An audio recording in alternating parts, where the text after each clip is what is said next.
अगर मुझे अपने खून को साबित करने से पहले मौत आ गई तो कसम से मैं मौत को ही मौत की नींद सुला दूंगा। स्वागत है आप सबका इस बड़े ही खास और ऐतिहासिक दिन पर। आज कारगिल विजय दिवस की 23वीं वर्षगांठ है और आज यह दिन हम सभी भारतवासियों के लिए बेहद ही खास है। 23 साल पहले मां भारती के कुछ प्यारे बेटों ने अपने लहू से मां भारती के आंचल को भिगोया था और अमर बलिदान देकर इतिहास के पन्नों में अमर हो गए। हमें उन सभी शहीदों का कर्जदार होना चाहिए। आज उन्हीं शहीदों के सम्मान में यह बेहद खास वीडियो मैं आपके लिए लेकर आया हूँ। मैं चाहता हूँ ये वीडियो आप पूरा जरूर देखें क्योंकि यह हमारी आपकी जिम्मेदारी भी है और फर्ज भी है। शहीदों का हमारे ऊपर कर्ज भी है। अगर आपको देश से मोहब्बत है, देश के फौजियों से मोहब्बत है, उनके फर्ज से मोहब्बत है, उस तिरंगे से मोहब्बत है, तो बिल्कुल इस वीडियो में आपको रहना होगा और समझना होगा कि आज आपके रगों में केवल लहू नहीं, आज के बाद से इंकलाब जैसा वर्ड भी बहेगा, वो तिरंगा भी बहेगा। तमाम शहीद और फौजियों के प्रति आपका सर नतमस्तक हो जाएगा और आप समझ पाएंगे कि देश के सर्वोच्च बलिदान और देश हमारे लिए क्या होता है। तो चलिए शुरू करते हैं।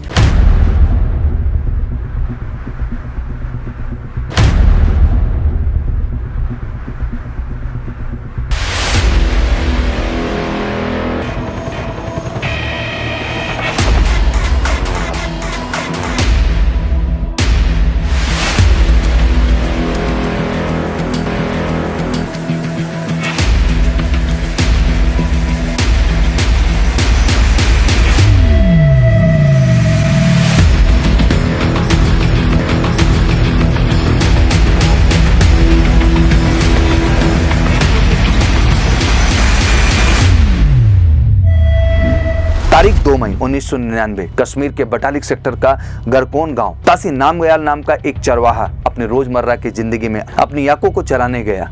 उसकी एक याक कहीं खो गई तो उस याक को खोजते खोजते पहुंच गया बंजू टॉप। वहां से उसने काले कपड़ों में कुछ 6 लोग देखे जो पत्थर और बर्फ हटाकर अपने लिए रहने की जगह बना रहे थे।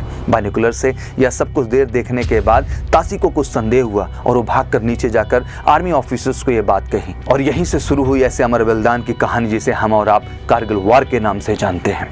5 मई 1999 के दिन इंडियन आर्मी की 4 पेट्रोल पार्टी को सर्च के लिए भेजा गया, मगर उनमें से 5 सैनिक को बंधक बना लिया गया था और उन्हें बुरी तरह से घायल कर मार दिया गया। 6 मई को यह खबर रक्षा मंत्रालय पहुंचती है और वहां से 8 मई को जब यह खबर इस्लामाबाद पहुंचती तो बौखलाए पाकिस्तानियों ने 9 मई को कारगिल में हैवी आर्टिलरी फायरिंग की, जिससे इंडियन आर्मी के पूरे एमिनेशन डिपो को भी उड़ा दिया। 10 मई को काक्सर, द्रास और मुस्को वैली में भी घुसपैठ की खबरें आई। कुछ पेट्रोल पार्टीज को समय समय पर सर्च ऑपरेशन के लिए भेजा जा रहा था और इसी दौरान 14 मई को एक ऐसी घटना घटी जो किसी भी युद्ध के नियम के खिलाफ था। 4 जाट रेजिमेंट के कैप्टन सौरभ कालिया जो सर्च ऑपरेशन के दौरान आराम कर रहे थे, उन्हें और उनके साथियों को धोखे से अगवा कर लिया गया और फिर जो हुआ उसे सोचकर दिल दहल उठता है। सबसे पहले उनकी आंखें निकाली गई, फिर गला काटा गया और फिर शरीर के न जाने कितने टुकड़े किए गए। आपको शायद ही पता होगा इस घटना से मात्र कुछ दिन पहले ही सौरभ कालिया को कैप्टन के पद पर प्रमोट किया गया था। 16 मई से ही भारी संख्या में इंडियन आर्मी के ट्रूप्स को द्रास, मुस्को, कारगिल, बटालिक सेक्टर और कुगरथोंग जैसे इलाकों में भेजा गया। 19 मई 1999 को ऑफिशियली कारगिल वॉर की घोषणा हो गई थी, मगर पाकिस्तानी आर्मी पूरे कारगिल में सबसे ऊंची चोटियों पर बैठी थी और इंडियन आर्मी के हर एक मूवमेंट पर नजर रखी हुई थी। इस बात को ध्यान में रखते हुए अब भारतीय वायुसेना आगे आई और 26 मई 1999 को लड़ाकू विमान MiG-21, MiG-27 और Mi-17 हेलीकॉप्टर ने एक साथ पठानकोट और श्रीनगर हवाई अड्डे से उड़ान भरी और शुरू हुआ ऑपरेशन सफेद सागर। नीचे बटालिक और द्रास में इंडियन आर्मी की इन्फेंट्री और आर्टिलरी ने भी मोर्चा खोल दिया था। शुरू हो चुका था ऑपरेशन विजय। अब तक घुसपैठिए हमारी सीमा में 11 किलोमीटर तक अंदर आ चुके थे। अब हर हाल में उन्हें खदेड़ना था। 27 मई 1999 भारतीय वायुसेना के लिए बहुत बुरा दिन था जब हमले के दौरान फ्लाइट लेफ्टिनेंट नचिकेता के MiG-27 को दुश्मन के एक मिसाइल ने हिट किया। उन्होंने खुद को इजेक्ट तो किया, लेकिन एलओसी के उस पार वो दुश्मन सीमा में चले गए। वहां उन्हें बंधक बना लिया गया। एक और घटना उसी के बाद हुई जब स्क्वाड्रन लीडर अजय आहूजा की MiG-21 को दुश्मन की मिसाइल ने हिट किया। उन्होंने भी खुद को इजेक्ट किया, पर लैंड करते समय उनके शरीर को दुश्मनों के हजारों गोलियों ने भून दिया था और टुकड़ों में उनकी लाश जमीन पर गिरी। गुस्सा एयरफोर्स और आर्मी ने ताबड़तोड़ हमला किया। 27 मई की शाम तक पॉइंट 4590 हमारे कब्जे में था। अब युद्ध चरम पर था। तोपों से तोपें बोल रही थी। स्ट्राइक का जवाब स्ट्राइक से चल रहा था। इसी से बौखलाए पाकिस्तान पाकिस्तान ने 1 जून 1999 को हमारी सेना के ऊपर भयानक आर्टिलरी सेलिंग की। उसका प्लान NH-1 को बर्बाद कर देना था, जिससे आर्मी को मिल रहे एम्यूनिशन और राशन उन तक ना पहुंच पाए। 5 जून को कुछ घुसपैठियों को मार गिराया गया और उनके डॉक्यूमेंट्स चेक करने पर पता चला कि वो पाकिस्तानी आर्मी के सिपाही थे। अब तक खबर यह थी कि कुछ आतंकवादी हैं जो पाकिस्तानी आर्मी की आड़ में घुसपैठ कर रहे हैं। 6 जून से 9 जून तक गुस्साई भारतीय फौज ने पाकिस्तान आर्मी की ताबड़तोड़ हमले किए और बटालिक सेक्टर 2 की पोजीशन को अपने कब्जे में कर लिया था। अब बातचीत का दौर शुरू हो चुका था। 13 जून 1999 को जब इंडियन आर्मी ने द्रास सेक्टर में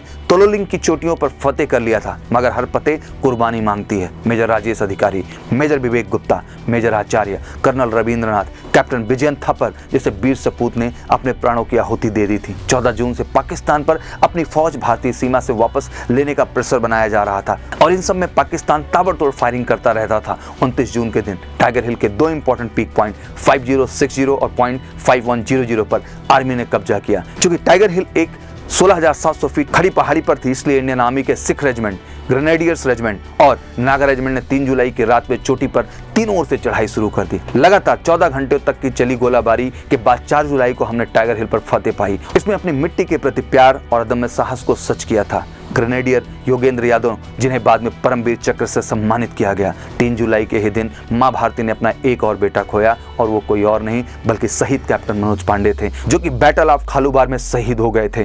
5 जुलाई को इंडियन आर्मी ने पूरे द्रास सेक्टर को अपने कब्जे में किया। इस दिन पाकिस्तानी प्रधानमंत्री ने पाक आर्मी को विड्रॉ करने का आदेश दे दिया।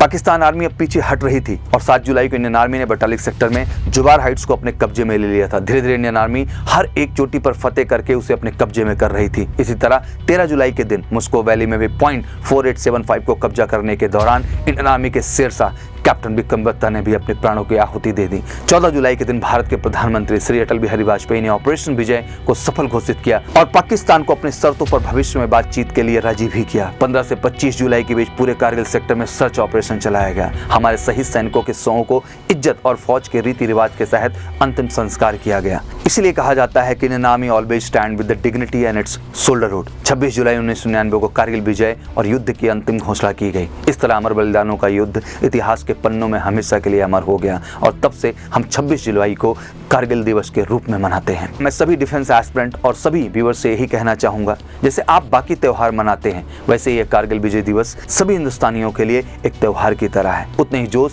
और उल्लास से आप भी इसे मनाएं। यह एक कर्ज है हमारे ऊपर, इन हवाओं में सांस लेने का कर्ज, अपने घरों में परिवार के साथ हंसने का कर्ज। यह आज़ादी का एहसास भी एक कर्ज है। यह कर्ज बहुत बलिदानों के बाद मिला और कहते हैं आज़ादी भीख में नहीं मिलती, इसे छीनना पड़ता है और इस आज़ादी के लिए लहू बहाया गया है, इसे छीना गया है। इसे अपनी ताकत पहचानें, देश की इज्जत करें, फौज की इज्जत करें और कहीं न कहीं हिंदुस्तानी होने पर गर्व है, इस बात को आप गर्व से कहें। अंत में बस इतना ही कहना चाहूंगा, यूनान, मिस्र, रोमा सब मिट गए जहां से, अब तक मगर है बाकी नाबो निशा हमारा। कुछ बात है कि हस्ती मिटती नहीं हमारी, सदियों रहा दुश्मन दौरे जहां हमारा। सारे जहां से अच्छा हिंदुस्तान हमारा, सारे जहां से अच्छा हिंदुस्तान हमारा। Wish you all good luck. जय हिंद, जय भारत। दुश्मन हमको ना भूलेगा, उसे ऐसा सबक सिखाया है।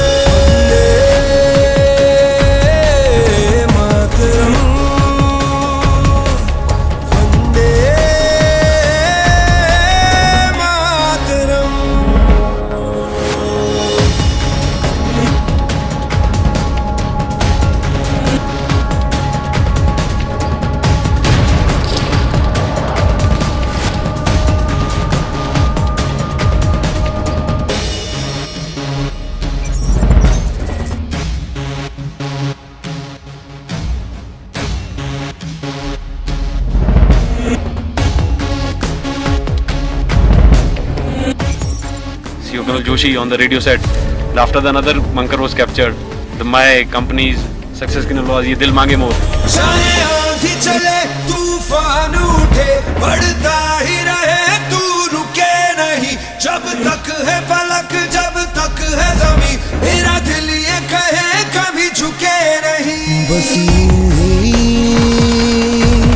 लहराए तिरंगा,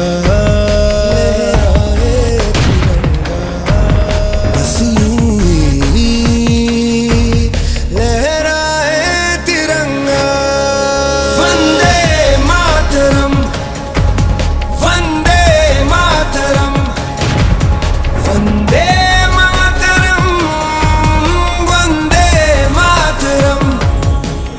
अगर मुझे अपने खून को साबित करने से पहले मौत आ गई तो कसम से मैं मौत को ही मौत की नींद सुला दूंगा। कारगिल का ये युद्ध भले ही उच्च अधिकारियों की विस्तृत प्लानिंग और रणनीति के अनुसार लड़ा गया हो, लेकिन इसे जीतने वाले औसत 20 से 25 साल की उम्र के वो नौजवान सैनिक ही थे जो शेरों की तरह दुश्मन पे टूट पड़े। ये वो बेटे थे जिन्हें अपनी मां के आत्मसम्मान की चिंता अपनी जान से कहीं ज्यादा थी। पूरे विश्व पटल पर भारतीय विजय का डंका बजने लगा। आज हमारा भारत विश्व में एक नई शक्ति बन के उभर रहा है। कारगिल की ये विजय उस नए भारत की नींव का पत्थर है, क्योंकि इस युद्ध में बही खून की हर एक बूंद ने हमारे आज को सींचा है। वही खून प्रेरणा देता है, बढ़ो आगे, मत रुको, पूरी शक्ति सहित निर्भयता से हर असंभव पहाड़ इसी तरह जीत लो। सीने में जो भारत भूमि के प्रति प्रेम है वो पूर्ण प्रज्वलित हो। जब संपूर्ण विश्व के शीर्ष शिखर पर भारत का ध्वज फहराएगा, तब मेरे देशवासियों हर दिन विजय दिवस कहलाएगा।